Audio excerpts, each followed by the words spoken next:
Welcome back to Card Zone. My name is Sergio, and I'm your host. This is episode 6. Wow. Before I get started on this week's podcast, here's my disclaimer. This podcast may discuss sensitive topics, including CSA, so listener discretion is advised. This podcast discusses experiences of abuse, violence, suicidal ideation, and CSA, which may be distressing to some listeners. The content provided is for informational and educational purposes only, and it is not a substitute for professional advice. So if you or someone you know needs support, please seek help from a qualified professional or contact your local helpline in your area. I do have a few topics to discuss, and I'm more directing this to males. That is something that we need to expose certain things that happens to male that are survivors from CSA. So the constant battle to stay alive after surviving CSA, or physical abuse, verbal abuse, and mental abuse. And some of us have survived all of those. And surviving such harrowing experience is a testament to incredible resilience and strength. It is important to acknowledge the immense courage it takes to endure and overcome such trauma. One aspect worth discussing is the long-term impact of these experiences on survivors. Speaking of personal experience, the effects can manifest in various ways, including PTSD, depression, anxiety, and difficulty forming healthy relationships. It's crucial for survivors to have access to comprehensive support system, including therapy, support groups, and resources tailored to their specific needs. If you're listening to this and you actually have or you are a survivor of CSA, I highly recommend that you find a therapist that has experience in dealing with CSA and also dealing with people who have experienced physical abuse, verbal abuse, mental abuse. So if you're looking for a specific therapist, just ask the question, how much experience do you have in dealing with people that are survivors of CSA? And look for a specific answer. Don't accept, the norm. Oh, I have a lot of experience in dealing with that. A lot can mean, I dealt with 10 people. So make sure that you get the answer that you're looking for when selecting. And I say selecting a therapist because it's like a job interview. There first has to be a form of connection with that therapist. Because if there's no connection, for me anyway, if I don't get that connection, I don't have that trust. And if there's no trust, I ain't opening up. I'm not going to open up the library of nightmares and memories and so on and so forth. I'm not doing that with somebody that I don't trust or have that sort of connection, because when I have that connection with somebody, I trust them. Additionally, it's essential to address the societal attitudes and systems that enable abuse to occur and persist. This includes challenging stigma surrounding abuse, promoting education and awareness, and advocating for policies that prioritize the safety and well-being of survivors. Now, every survivor's journey is unique, and healing is a non-linear process.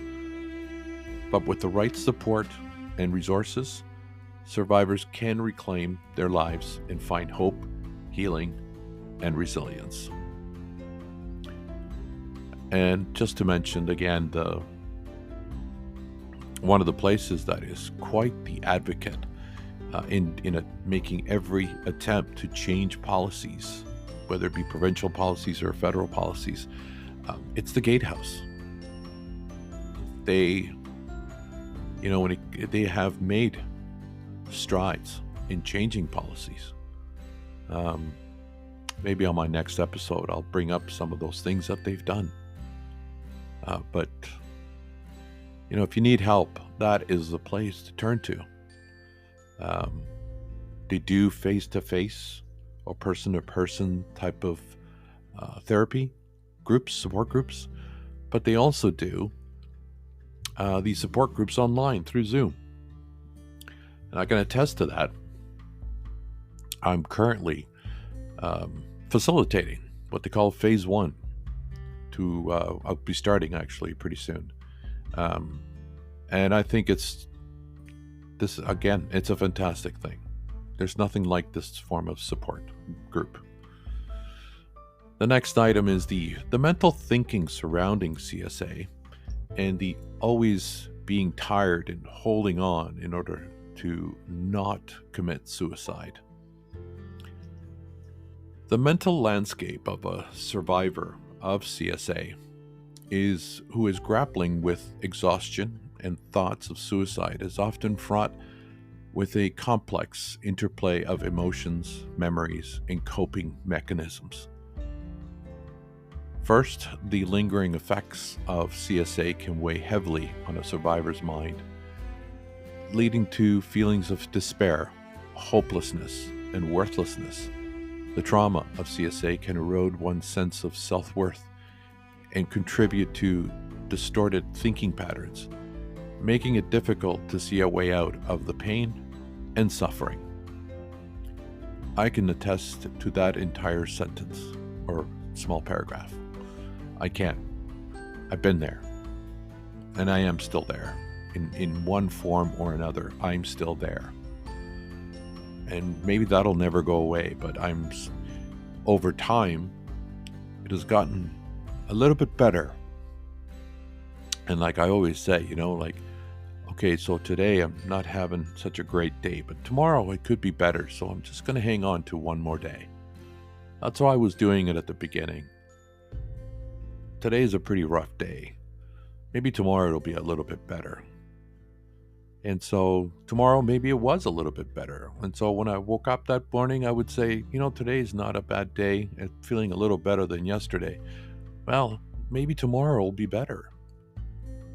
And so one step at a time, one day at a time, one breath at a time. And that's my best advice. To continue, moreover, the constant mental and emotional processing of the trauma can be exhausting, leaving survivors feeling drained and depleted. Memories of the abuse, as well as triggers in the environment, can resurface unexpectedly, intensifying feelings of distress and fatigue. I've been there. I definitely have been there with certain memories of the abuse, triggers, big time. My triggers, I don't know, they've over the past 4 years, they've sort of intensified, and when I come across a trigger, it has a major effect on me for a few days. So I can surely, I'm there. In the face of such overwhelming pain, thoughts of suicide may arise as a means of escape from the relentless suffering. Suicide can seem like the only way to an end of pain and find relief from the overwhelming burden of trauma.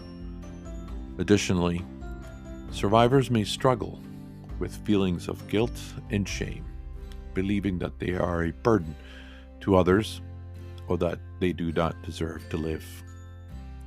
I've been there. In the early 2000s, I've definitely been that. However, despite the overwhelming despair, many survivors of CSA hold on, and they resist the urge to end their lives. This resilience can stem from a variety of factors, including a desire to heal and recover from the trauma, a sense of responsibility to the loved ones, or a glimmer of hope for a better future. For me, after my third attempt, it wasn't about that I had a desire to heal or recover, because I didn't know that there was such a thing. I did not have a sense of responsibility to any loved one at the time. But I did have, after my third attempt, a glimmer of hope for a better future. And my better future was I could live a better life with minimal anxiety, panic attacks, and negative thoughts, and so on and so forth.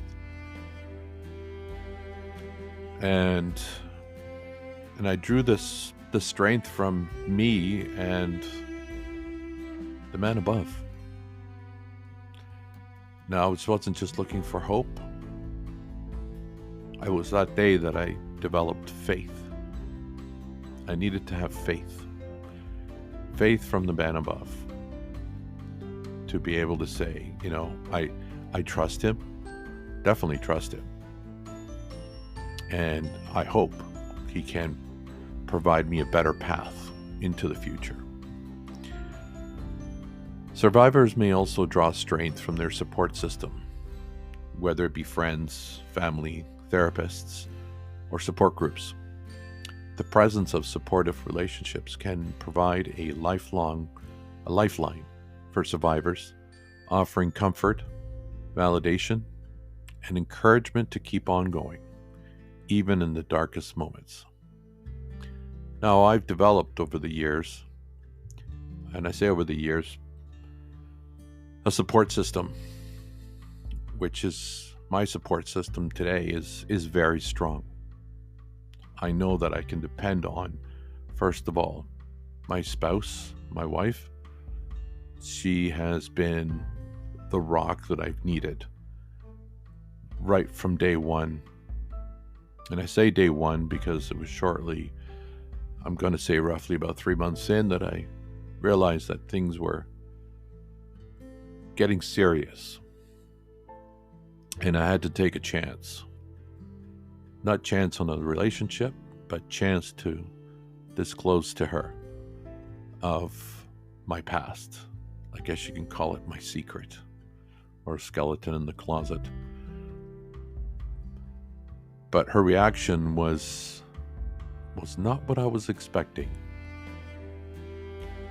And yes, she shed a few tears for me. Not that I wanted her to, and I wish she hadn't.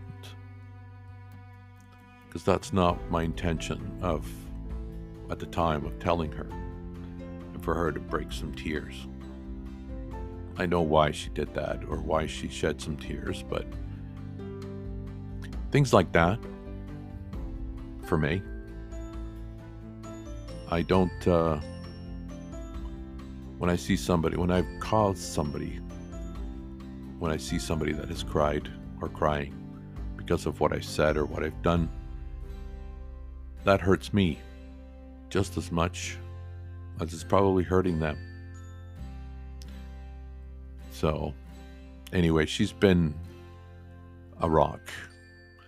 And then I came across some other friends a number of years later. And, well, I say friends, but they're not friends anymore. We've adopted each other's families. And now we are family. And that support system it's gotten stronger over the years. And I did disclose to them, and their reaction is, again, not what I expected. On the positive side of things, they were extremely supportive. Not just supportive, yes, they were sorry that something like that had happened to me, but they were just extremely supportive in every way that you could think of.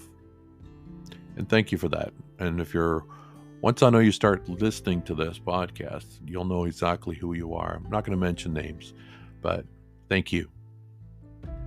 from the bottom of my heart. My wife and these family members, they're just been out of this world when it came to support. There's nothing like it. Furthermore, survivors may find solace and meaning in activities or pursuits that bring them joy and fulfillment. Whether it be creative outlets, hobbies, advocacy work, engaging in meaningful activities can provide a sense of purpose and connection, helping survivors to navigate their pains and find moments of respite. Ultimately, the journey of healing from CSA and resisting thoughts of suicide is a deeply personal and complex process. It requires courage, perseverance, and compassion for oneself and for others. By reaching out for support, practicing self-care, and holding on to hope, and for me, it's hope and faith, survivors can navigate their way through the darkness and find a path towards healing and recovery. The next issue, well, I shouldn't say issue, the next item is what a male goes through when he is a survivor of CSA. Childhood sexual abuse as a male can have profound and long-lasting effects on various aspects of one's life, including physical, emotional, psychological, and social well-being. And so here's detailed exploration of what a male survivor of CSA might go through. The psychological impact. Male survivors of CSA often experience a range of psychological effects, and they're not limited to post-traumatic stress disorder. I'm raising my hand because that is me. Recurrent intrusive memories, flashbacks, nightmares, and intense emotional reactions can be common responses to the trauma of CSA. And I can tell you that I do have intrusive memories, flashbacks, nightmares, and also intense emotional reactions. My intense emotional reactions comes from watching TV shows, movies. Those were where my intense emotional reactions come from. I can honestly tell you, I cannot watch, whether it be TV shows or movies, having to do with any type of violence, abuse. I cannot watch those. I can't. It sets off a high rage of triggering that at times I find hard to control. And when I've been in situations where I've experienced this, I get up and just leave. I cannot be in the same place. The next one is depression and anxiety. Feelings of sadness, hopelessness, worthlessness may accompany depression, while anxiety can manifest as a constant worry, fear, and hypervigilance. I suffer from all those things. Not as much today. I shouldn't say that I suffered, but I still do. The anxiety is still with me. The worry, the fear, hypervigilance, yeah, definitely. I do have that with me all the time. Shame and guilt. Male survivors may struggle with overwhelming feelings of shame and guilt, believing that they are somehow responsible for the abuse or that they should have been able to prevent it. I do have shame and guilt, definitely, no doubt about it, but didn't come from I was responsible for the abuse or that I could have prevented it. I couldn't have. When it started at approximately 11 years old, I had no power, and so there's no way that I could do anything about it. And aside from the man threatening my life to kill me, that wasn't a very good thing either. Next is low self-esteem and self-blame.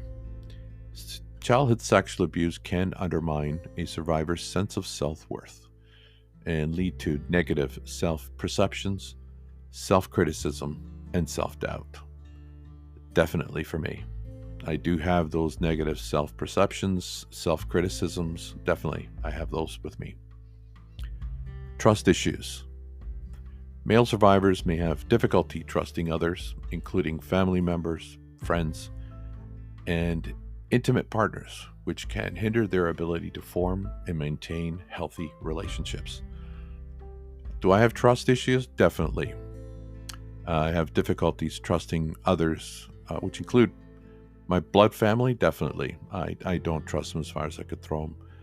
And I have a very close-knit friends that I trust with everything that I have. And I'm pretty damn sure that they trust me the exact same way. Sexual dysfunction and intimacy issues.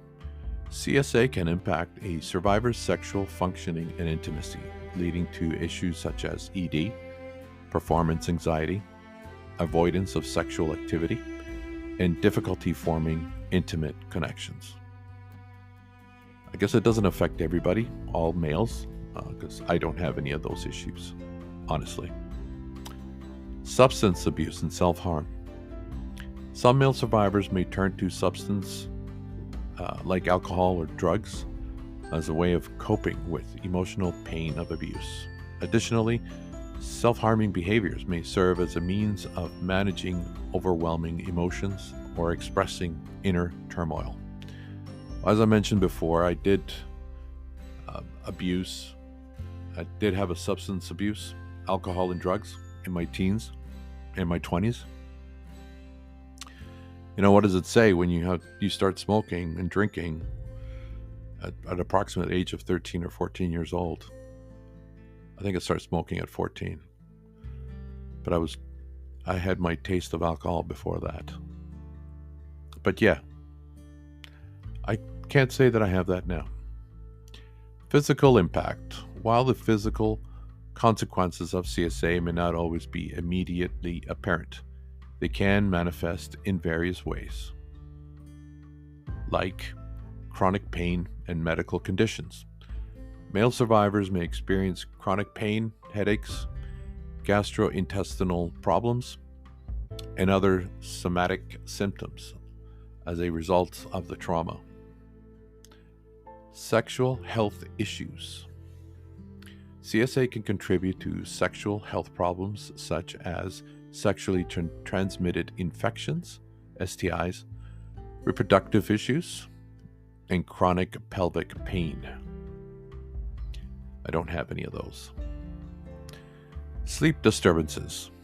Survivors may struggle with sleep disturbances, including insomnia, nightmares, and other sleep-related disorders, which can exacerbate feelings of fatigue and exhaustion.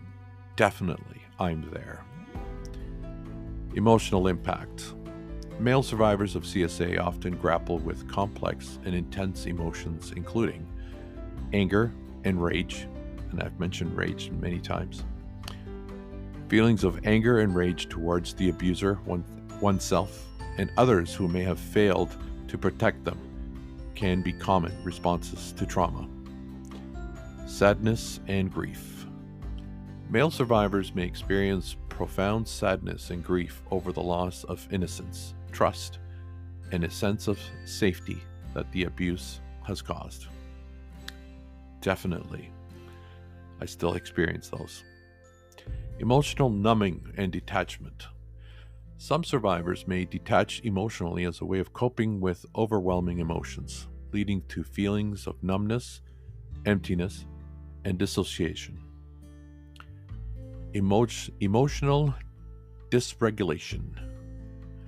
Difficulty regulating emotions and mood swings can be common among male survivors, making it challenging to cope with everyday stressors and triggers. Social impact. The effects of CSA can extend to a survivor's social relationships and interactions with others, including isolation and withdrawal. Male survivors may withdraw from social interactions and isolate themselves from others as a way of protecting themselves from further harm and avoiding triggers. Difficulties in forming and maintaining relationships, trust issues, intimacy problems, and communication difficulties can hinder a survivor's ability to form and maintain healthy relationships with family members, friends, and romantic partners. Stigmatization and shame. Sorry about that. Societal stigma and misconceptions surrounding male sexual abuse can contribute to feelings of shame, embarrassment, and a reluctance to disclose the abuse to others. Definitely. Cognitive impact.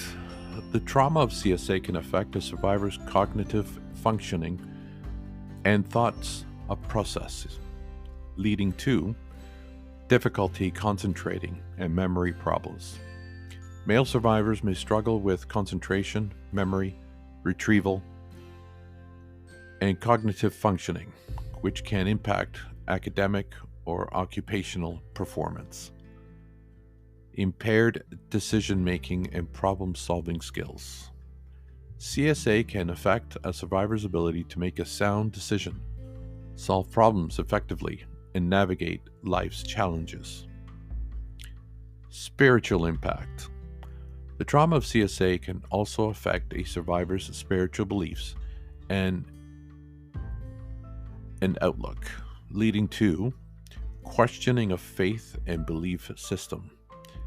Survivors may grapple with questions about the meaning of purpose of life, as well as doubts about their religious or spiritual belief. Very true. That's probably why I'm not religious. The loss of trust in higher powers. Definitely.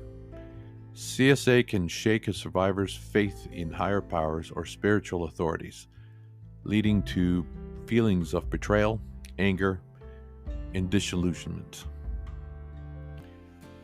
Now, it's important to recognize that every survivor's experience is unique, and the effects of CSA can vary widely among individuals. Additionally, healing from the trauma of CSA is a complex and ongoing process that may require professional support, therapy, and supportive network of friends, family, and peers. By acknowledging the impact of CSA and providing survivors with the resources, support they need, we can help them on their way to journey towards healing and recovery. Now, as I mentioned a little earlier about, having friends and such for a major support system, I sort of recorded this on, of all days, Happy Women's International Day. And I thought hard that, there's been 3 women so far in my life that have made a major impact. And I mentioned one already was my wife. 2 is a very close friend and who is family as well, like a sister. And of course, my stepsister, who eventually became my mother, played that role of my mother. That woman, I'll have to talk about it more on my next episode.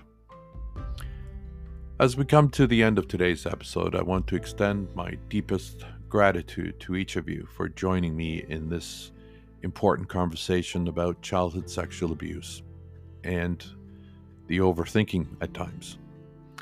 It is not an easy topic to discuss, but by shedding light on these issues, we step towards healing and understanding. To all survivors listening, your strength and resilience inspire us all. Remember, you are not alone, and there is a hope for healing. On that note, take gentle care of yourselves.